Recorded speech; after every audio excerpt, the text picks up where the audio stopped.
Boa noite, igreja. Boa noite. Irmão, nós vamos continuar aquele estudo que nós começamos hoje de manhã sobre a segunda ressurreição. O Isaac vai colocar aí no slide.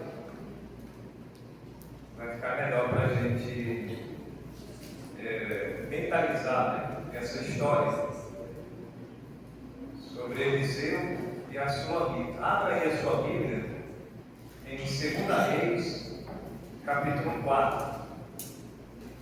Nós estamos estudando pela manhã e também à noite sobre a cronologia das ressurreições, começando com o Antigo Testamento, essa é a ordem cronológica, né, e até o Novo Testamento. Vamos chegar lá ainda. Então, nós já falamos sobre a primeira ressurreição na ordem cronológica que é registrada na Bíblia. E a primeira ressurreição fala a respeito do filho da viúva de Serepta. Essa é a primeira ressurreição. E hoje pela manhã nós começamos falando sobre a segunda ressurreição. Então está registrada aí em 2 Reis, capítulo 4. Começando aí com o versículo 8, está aí no slide, vai até o 37. O slide aí é só para a gente ter uma noção, não é como está aí na imagem, mas só para ter uma noção como esse fato verídico aconteceu. A gente vai usar aqui algumas imagens. Os irmãos terem uma percepção ainda maior, onde a gente lê e a gente vê com os olhos. Né? Nós temos o nosso sentido, se a gente usar os 5 sentidos e ter aprendizado, a gente aprende mais. A gente não sabe disso. Se a gente usa só um sentido só, é mais difícil de você aprender. Os 5 sentidos, todos eles vão convergir para um ensino melhor, mais eficiente. Tá bom? Então, irmãos, a gente leu pela manhã, temos uma introdução, né, do que estava acontecendo no capítulo 4 de 2 Reis.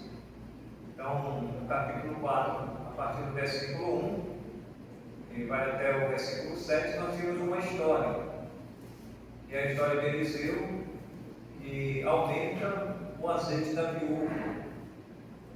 E ela tinha uma dívida, e essa dívida ela não tinha como pagar, era uma dívida impagável, e ela tinha 2 filhos.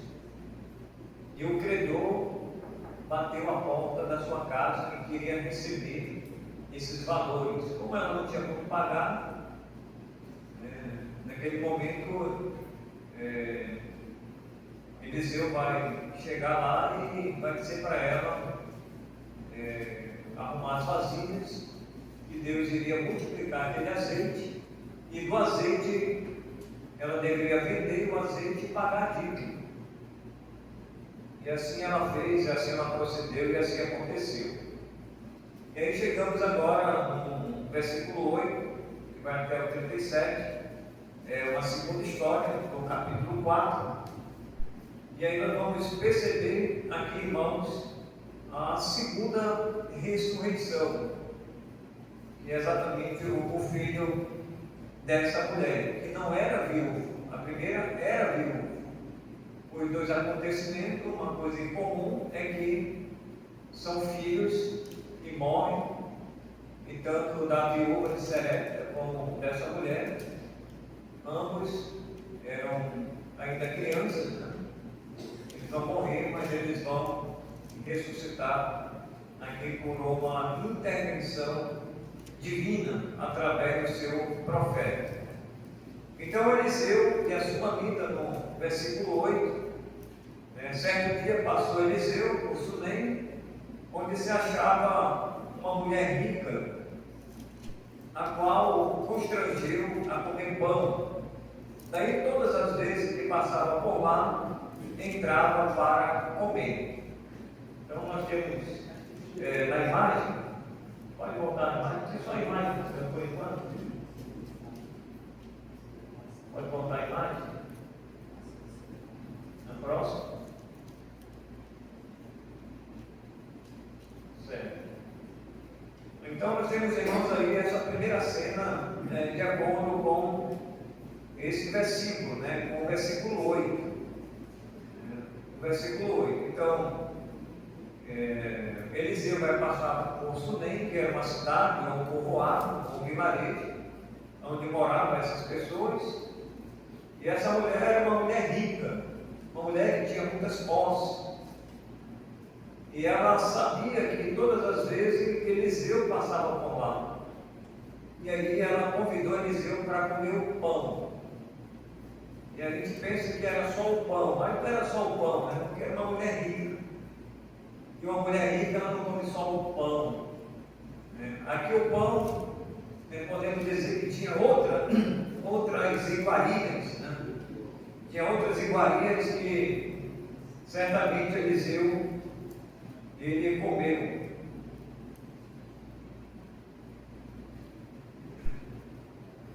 Mas aqui o autor ele não me come como o pão.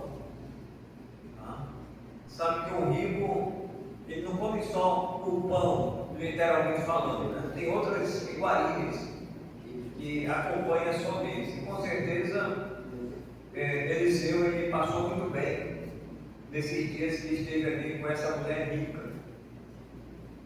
O versículo 9 diz assim: ela disse a seu marido: vejam que este que passa sempre por nós é santo homem de Deus.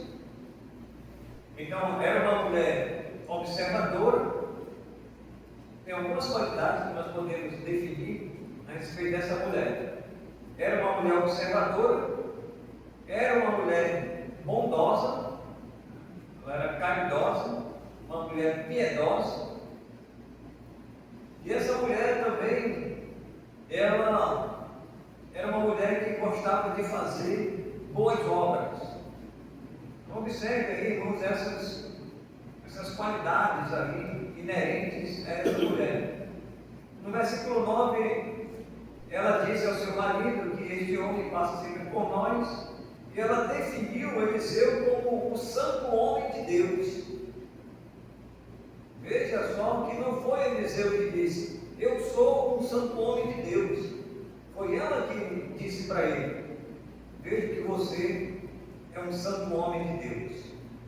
Então aqui nós podemos, irmãos, tirar uma lição para a nossa vida, é que alguém, aonde você estiver inserido nessa sociedade, pelo seu testemunho, ou pelas suas palavras, o modo como você se comporta, o modo como você se veste, as pessoas um dia vão chegar com você e vai dizer assim: esse homem ou essa mulher é de Deus,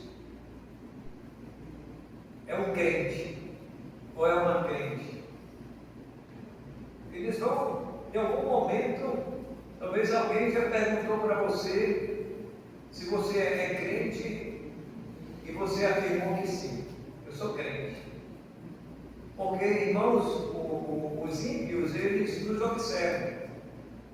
E eles sabem o que nós podemos fazer e o que nós não podemos fazer. O que podemos falar, o que nós não podemos falar. E essa mulher, ela observava então Eliseu. E ela então, sendo uma mulher rica, ela teve uma ideia, de acordo com o versículo 10. Façamos, pois, em cima um pequeno quarto, obra de pedreiro, e ponhamos nele uma cama, uma mesa, uma cadeira e um candeeiro. Quando ele vier à nossa casa, retirar-se-á para ali. Então ela teve uma ideia brilhante, né? Uma ideia de uma mulher visionária, vamos dizer assim. Ela teve uma visão mais adiante e ela se sentiu, vamos dizer assim, compadecida pelo profeta Eliseu, e ela queria hospedar ele na sua casa. Então vamos fazer um quarto aqui, vamos mobiliar esse quarto, né? E ali já era o suficiente para Eliseu, uma cama, uma mesa, né? Uma cadeira, né? E um candeeiro. Então já temos um quarto ali o suficiente, vamos dizer assim, um kitnet, falando, né? Um kitnet para uma pessoa, né? E olha que Eliseu, ele andava sempre com Geazi, né? Que era o seu bolso. Provavelmente Geazi ficou por ali, e não diz, mas teve um lugar para Geazi também repousar. Geazi sempre estava com Eliseu.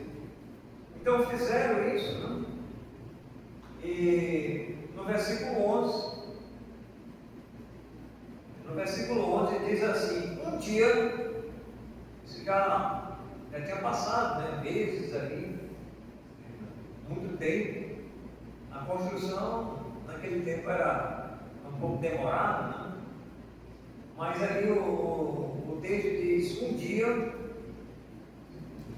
já tinha passado meses, essa é a ideia. Vindo ele para ali, retirou-se para o quarto e se deitou. Então já tinha passado já muitos meses, talvez até anos, o texto não diz, mas só diz assim: um dia. Ela mandou construir anteriormente esse quarto, e um dia Eliseu estava passando, ele pôde repousar ali e deitar e descansar.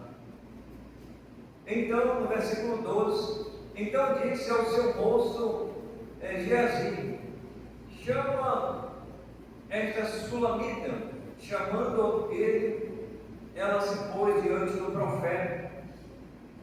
Este dissera ao seu moço: diz-me, eis que tu nos tem tratado com muita abnegação. O que se há de fazer por ti? Haverá alguma coisa que te falte? Ou fale a teu favor, ou ao rei, ou ao comandante do exército? Ela respondeu: habito no meio do meu povo. Então disse o profeta: o que se há de fazer por ela? Geazi respondeu: ora, ela não tem filho e seu marido é velho. Está conversando bem a próxima imagem. Você estava aqui, eu estou. Ele está conversando, está tendo esse diálogo aí com eles, né? Ele mandou chamar, estão conversando lá. E Geazi disse que ela não tinha filho e seu marido era velho. Seu marido era velho, mas ele, apesar de ser velho, ainda estava produzindo, né? Estava produzindo. E aqui, irmãos,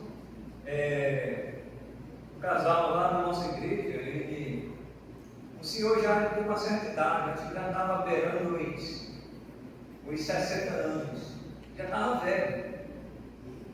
Mas olha que a esposa dele, acho que talvez tinha a idade da Isabel, a idade da Vera, da Jean, que era um pouco mais nova, seus 40 e pouco. E olha que ele produziu, olha, e nasceu uma criança, apesar de estar velho. Esse que o velho não produz? Produz. Vai estar com 60, 65, né, França? França, acho que ainda produz. 66. Nós também acho que ainda produz. Então, acho que todos os homens aqui, apesar do cabelo branco, ainda produz. A velha, mas não está morto, como diz, né? A velha não está morta. Acho que talvez só a Gerando, que ainda não é operado, acho que ainda pode produzir, o nosso ainda pode produzir uma menina. Quem sabe, né? Ela não se anima com esse texto. Então, irmãos, ele disse, Jesus disse: olha, eles não têm filho, E provavelmente, irmãos, essa mulher, eu chego a essa conclusão que ela era estéril. Ela era estéril.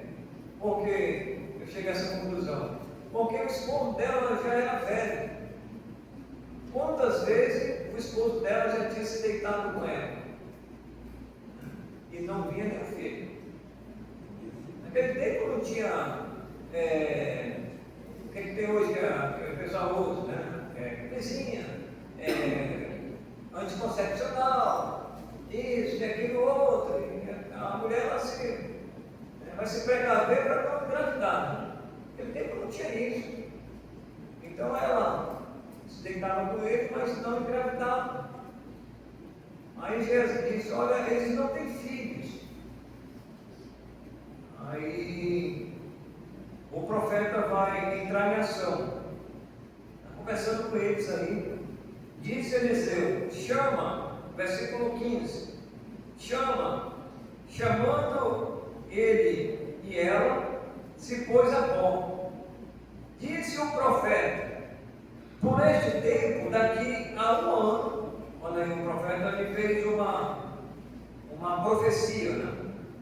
Disse o profeta: por esse tempo, daqui a um ano, abraçarás um filho. Agora veja a reação dela. Ela disse: não, meu Senhor, homem de Deus, não minta a tua serva. Olha a reação dela. Ela disse: não, homem de Deus, não minta a tua serva. Ela pensou que Eliseu, o profeta, estava mentindo, que a profecia que ele estava anunciando naquele momento não iria acontecer. Agora, por que, irmãos, que ela disse isso? Não, meu Senhor, não minta a tua serva. Voltando novamente, irmãos, ao esposo dela, que ele já estava velho, já tiveram anteriormente vários relacionamentos e nunca ela tinha engravidado. Mas aí, quando o profeta fala, ela duvidou, né? Ela disse, exclamou, né, para o profeta Eliseu, dizendo: não minta a tua serva. Versículo 17. Tem a próxima imagem? Olha que a gente ficou alegre, né? Pode passar a próxima? Aí, deixa aí por enquanto. Então, aí, irmãos, 18 ou 17.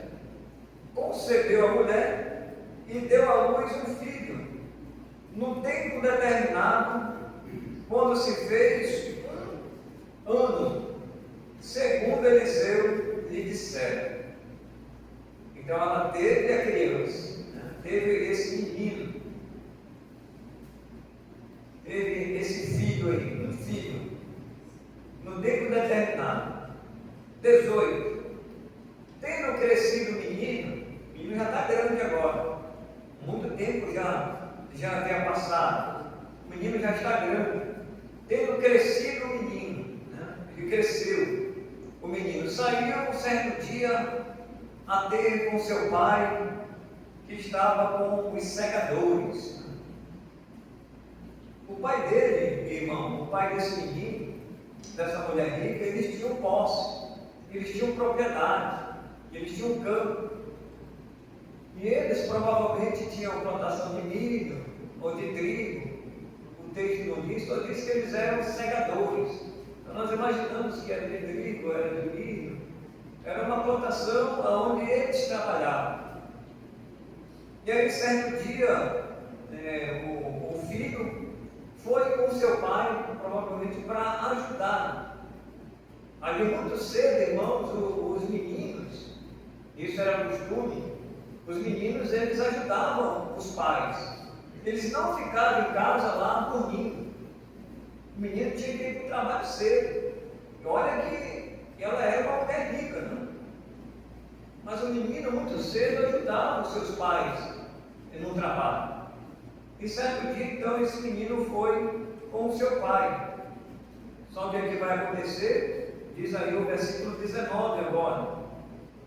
O menino está lá com seu pai e disse a seu pai, o menino falando agora: ai, a minha cabeça. Tanto é que ele está ali, ó. Ele chega com o pai dele e põe a mão na cabeça, né, talvez, e disse: ai, a minha cabeça. Provavelmente, quando ele referiu isso, talvez a sua cabeça estava para estourar. E a gente só imagina, irmãos, que ele estava com uma pressão muito grande na cabeça. O texto não diz, porque não tinha como fazer um exame dentro de necrópsia, né, e dizer ele morreu disso ou de aquilo outro, né? Mas o certo, irmãos, é que ele vai morrer por causa dessa imensa dor na sua cabeça. E aí, o pai do menino chama o seu moço e disse: leva a sua mãe.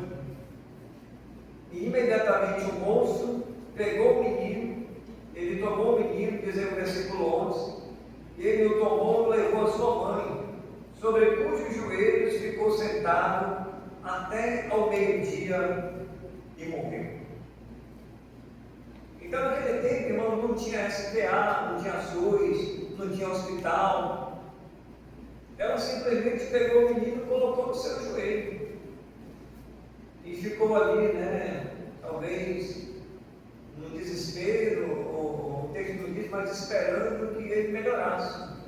Tentando, né, acalentar ele, aquela dor intensa na cabeça dele. E de repente o menino morreu. E aí, irmãos, o que foi que ela fez? Versículo 21.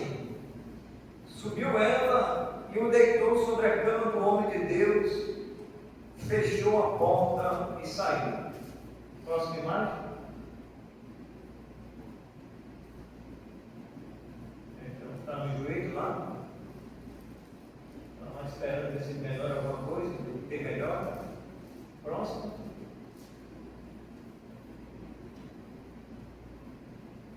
Aí, deixa cair.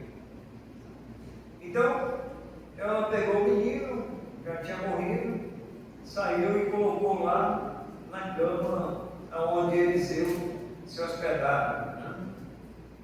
Aí ela disse, chamou o seu marido e lhe disse: manda-me um dos moços e uma das jumentas, para que eu corra ao homem de Deus e volte. Então aqui, irmãos, essa mulher, uma coisa interessante, que a gente tem que tirar aqui lições para a nossa vida, é que essa mulher, ela teve uma atitude interessante. Ela teve uma atitude, irmãos, de ação. Ela não ficou ali, quando o filho dela morreu, choramingando, né, no desespero. Mas ela teve uma ideia brilhante. E ela disse, ela colocou na cabeça dela que ela tinha que se encontrar com o homem de Deus, com Eliseu. E talvez passou pela cabeça dela que a única solução para a morte, trazer o filho dela à vida novamente, era conversar com o homem de Deus. E que esse homem de Deus ia dar uma resposta para ela, ou seja, uma resposta favorável ou uma resposta desfavorável, ou uma resposta positiva ou uma resposta negativa. O que ela queria, irmãos, é encontrar Eliseu. Então ela imediatamente chamou o marido e ela disse para ele: manda-me um dos moços e uma das jumentas, para que eu corra ao homem de Deus e volte. Aí ela pegou o moço lá, servo lá, e montou lá no jumento, como disse, pé para quem te quer, né? Foi atrás de Eliseu. Então a atitude dessa mulher, irmãos, é demonstrado no texto. E as irmãs hoje podem tirar lições para a sua vida. Irmãs, tire lições para a sua vida, que em alguns momentos você vai conversar com o seu marido, esse é o texto, e pode fugir do texto. E muitas das vezes, irmãos, a mulher, ela tem aquela, Deus fala com ela, tem aquela visão mais apurada, né? E ela diz, eu vou fazer isso, mas eu vou conversar com o meu marido. O marido aqui não disse para ela, olha, fica aqui, não vai incomodar o homem de Deus, que ele já está a uma certa distância, tu não vai mais alcançar ele. O texto não diz isso.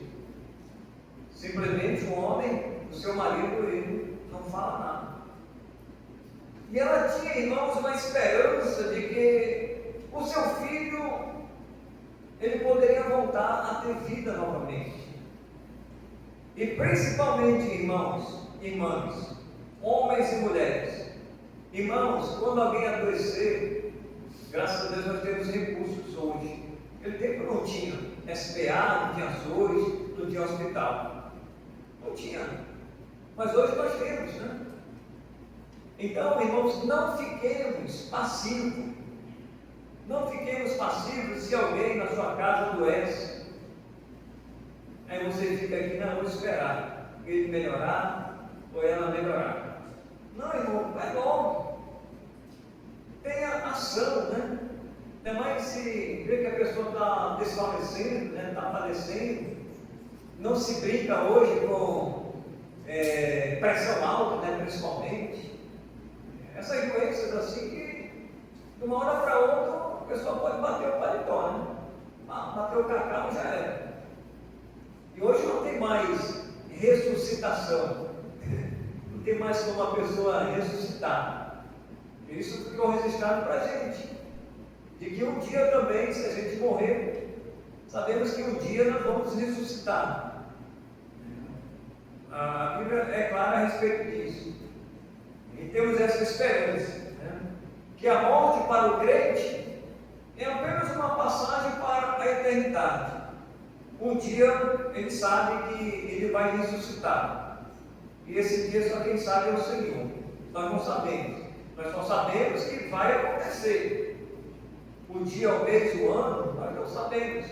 Isso compete ao Senhor. Então essa mulher, ela saiu disparada com o seu moço ao encontro.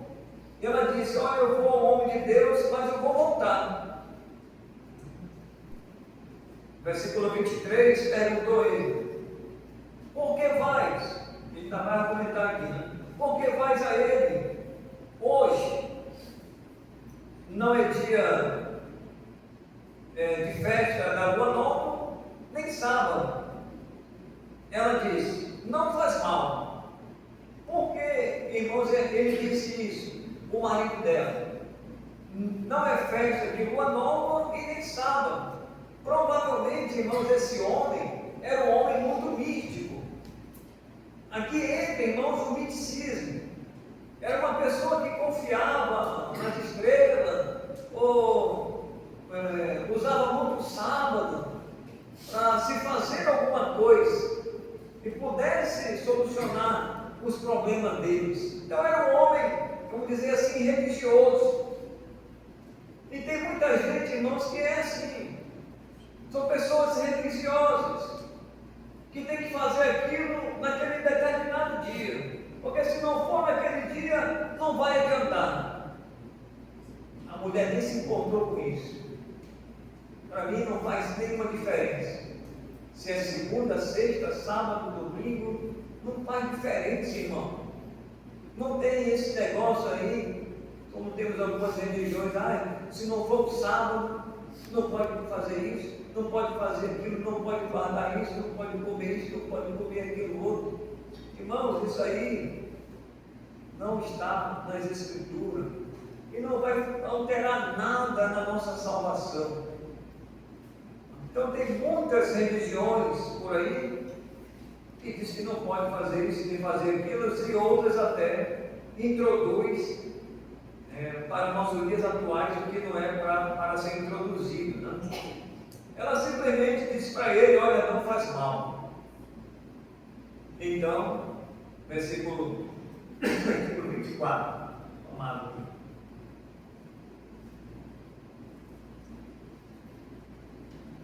Então, no versículo 24, então ela fez albardar a jumenta e disse ao moço: guia e anda, não te detenhas no caminhar, senão quando eu só disser.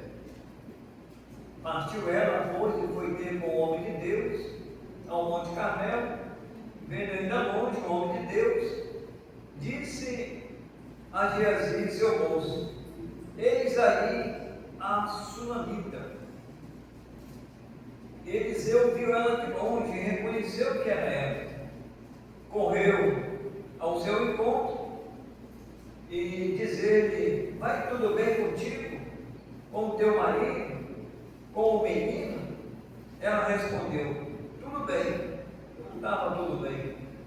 Chegando ela, pois, ao homem de Deus, agora Eliseu, ao monte, abraçou-lhe os pés.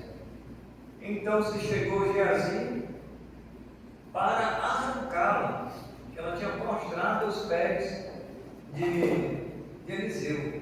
Mas o homem de Deus lhe disse: deixai-a, porque a sua alma está em amargura. Olha como é que estava a situação dessa mulher. Ela estava aflita. A sua alma está em amargura. Eliseu, irmãos, como sendo um profeta de Deus, Deus revelava para ele naquele tempo. Não como hoje, muitas pessoas advogam, né? Tome cuidado, viu, irmão? Quando alguém chegar com você e dizer: olha, eu tive uma revelação. Cuidado. Deus, no passado, ele revelava aos profetas, aos seus servos. Deus hoje se revela, irmãos, pela sua palavra. Às vezes as pessoas dizem que Deus falou com eles, fez uma revelação, e às vezes aquilo pode ser apenas um sonho, né? Uma pessoa se iludiu ali e acha que aquilo vai acontecer. Aquilo vai acontecer. Então, muito cuidado com isso. Mas Eliseu sabia que essa mulher estava em amargura. E o Senhor disse: o Senhor não me encobriu, Ele me manifestou, porque o Senhor revelou a ele o que estava acontecendo com a mulher. Ele sabia. Disse ela: pedi eu ao meu Senhor algum filho? Ela foi logo fazendo a pergunta para ele. Não. Disse eu: não me enganes. Disse o profeta a Geazi: cinge os lombos, toma o meu bordão contigo e vai. Se encontrares alguém, não saúdes, e se alguém te saudar, não lhe responda. Põe meu bordão sobre o rosto do menino. Porém, disse a mãe do menino: tão certo como vive o Senhor e vive a tua alma, não te deixarei. Então ele se levantou e a seguiu. Então ela insistiu que ele voltasse com ela até a sua casa. Eliseu deu uma ordem para Geazi pegar o seu bordão, disse no versículo 31. Geazi passou adiante dele e pôs o bordão sobre o rosto do menino, porém não houve nele voz nem sinal de vida.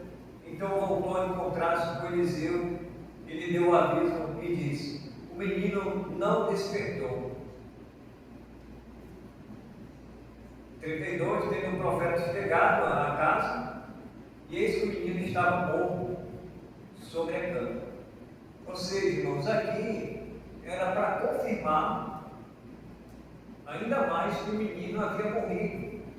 O autor, ele fez questão, em 2 momentos, de afirmar que o menino de fato havia morrido. Ele não havia desmaiado ou ficado ali mesmo que semi-morto, né? Mas de fato ele morreu. Tanto é que o texto ele comprova 2 vezes, né? Que o menino havia morrido. E foi constatado isso, para não ter dúvida de que o autor ele não está falando de algo que ele havia inventado, não. De fato, essa criança morreu e essa criança ela vai ressuscitar. Ela vai ressuscitar. Então, o profeta chegou na casa, ele percebeu isso, e diz aí o versículo 32. Então, tendo o profeta chegado à casa, eis que o menino estava morto sobre a cama. Então, entrou, fechou a porta sobre eles, ambos, e orou ao Senhor. A próxima imagem.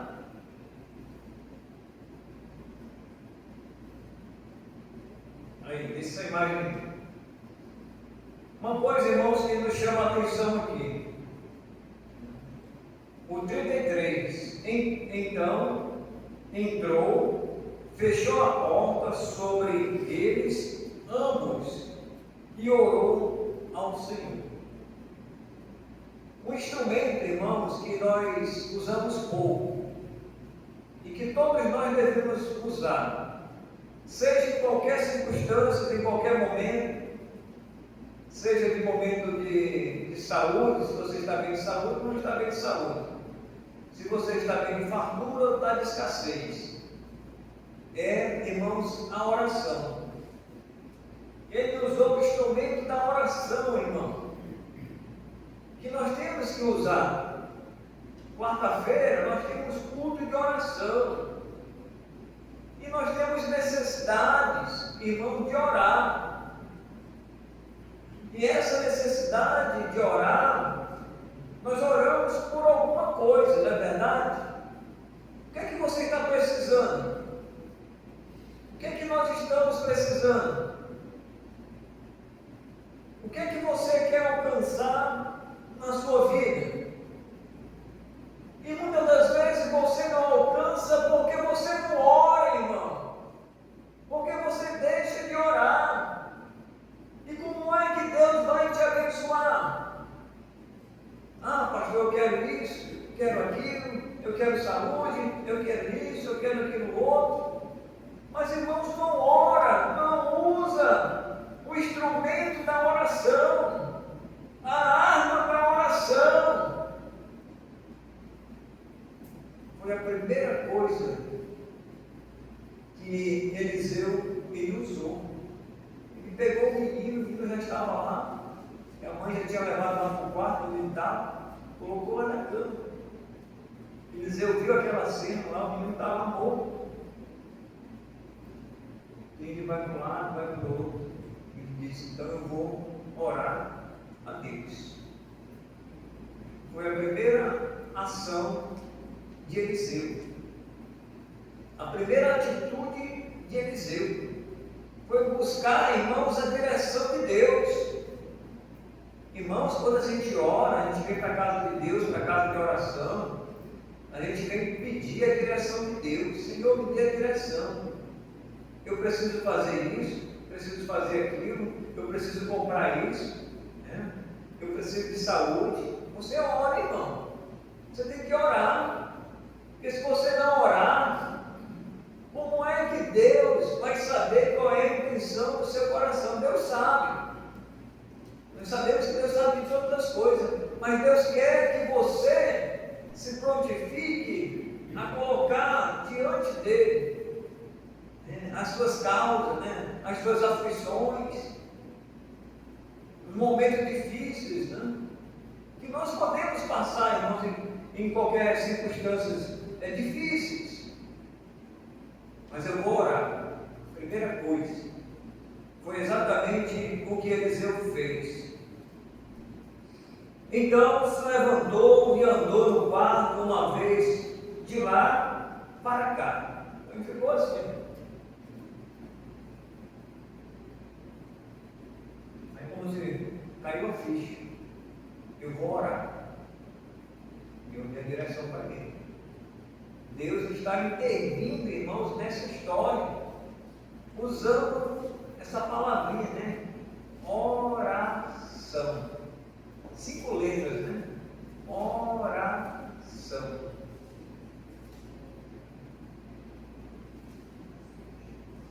Versículo 34. Subiu a cama, deitou-se sobre o menino e pondo a sua boca sobre a boca dele, não está aí, é só uma imagem, tá, irmãos? Os seus olhos sobre os olhos dele e as suas mãos sobre as mãos dele, se estendeu sobre ele e a carne do menino aqueceu. 35. Então se levantou, andou no quarto, uma vez para lá, uma vez para cá, tornou a subir e estendeu sobre o menino. Este expirrou 7 vezes e abriu os olhos. Veja, irmãos, que cena inusitada, né? Que cena inusitada. Ele foi uma vez, se deitou, saiu, foi a segunda vez, fez a mesma ação e o menino se aqueceu e de repente o menino dá 7 espirros. Como é que é os espirros, né?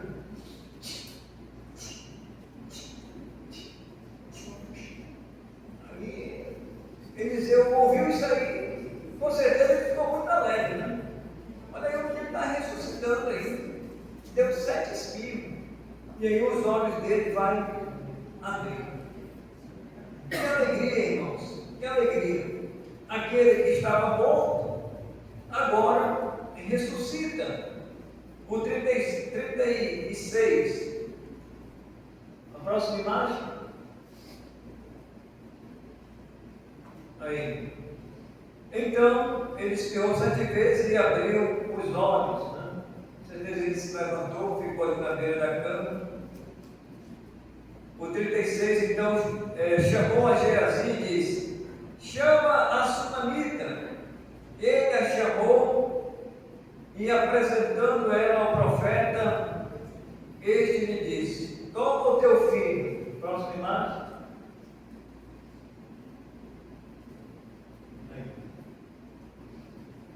Tem outra imagem. Ela entrou, lançou aos pés dele, prostrou-se em terra, tomou o seu filho e saiu. Então essa mulher, irmãos, vai receber de novo o seu filho, aquele que estivera vivo e estava morto. Deus vai ressuscitar ele. Imagine a alegria dela. Ela que não tinha filhos, provavelmente era uma mulher estéril, tinha lá o seu marido. O profeta faz uma promessa, a promessa é cumprida, o filho vem, ele nasce, cresce, e de repente ele morre, mas o Senhor intervém, irmãos, de uma forma sobrenatural, como está escrito aqui. Nessas linhas aconteceu. Esse fato aconteceu desse jeito. Deus, assim, irmãos, permite que as coisas aconteçam com a gente de uma forma que a gente não é inusitada, que a gente não imagina. Mas Deus está agindo. O Deus que nós servimos, irmãos, é o Deus do impossível. Às vezes alguém pode adoecer, às vezes, né? Alguém pode adoecer. E às vezes o médico ele pode desenganar aquela pessoa. Mas Deus, irmãos, ele intervém e pode curar aquela pessoa. Ele pode fazer um milagre na vida daquela pessoa. Ele pode usar pessoas até para levar uma palavra e dizer: olha, você não vai morrer. Deus vai curar essa enfermidade para a sua honra e para a sua glória. E assim, irmãos, aconteceu com essa família. Imagine que o seu pai, a mãe, os segadores, os servos ali, viram aquela cena e essa notícia ela se espalhou por toda aquela vizinhança ali, dizendo: olha, meu filho havia morrido, mas esse profeta, ele o ressuscitou. É claro, com a intervenção divina. Então, irmãos, o Deus que nós servimos é um Deus vivo. E a lição, irmãos, que nós aprendemos aqui é que essa mulher era uma mulher bondosa, era uma mulher caridosa, era uma mulher de fé, era uma mulher persistente, uma mulher perseverante, uma mulher que não perdeu a esperança de, mesmo que o seu filho estiver a morto, ela sabia que o profeta ia dar uma resposta para ela. E graças a Deus que a resposta foi positiva. Seu filho veio a ter vida novamente. Mas com certeza ela, ele, ou ambos, todos eles morreram. O filho que ressuscitou voltou a morrer novamente. E graças a Deus por isso, porque nós sabemos que um dia nós vamos ressuscitar. Os nossos irmãos que já morreram em Cristo, eles vão ressuscitar também. A morte é apenas uma passagem para a vida eterna. Que Deus nos abençoe. Senhor, agradecemos pela Tua palavra, agradecemos por esse relato verídico, e nós queremos, meu Deus, que um dia, se a gente morrer, nós vamos ressuscitar. Os nossos irmãos que já morreram, um dia também eles vão ressuscitar. E obrigado pela promessa do Senhor, porque o seu próprio Filho também ressuscitou e hoje está vivo à destra de Deus Pai. Abençoe a igreja, nos ajude, meu Deus, sempre a usar a oração e os momentos difíceis, ou seja, nos momentos bons ou os ruins, e que vivemos aqui neste mundo, nessa terra, possamos continuar orando ao Senhor e pedindo as Tuas bênçãos. Nos dê direção. Pedimos a Tua graça, no nome de Jesus. Amém. Irmãos, eu vou descer para a gente se celebrar.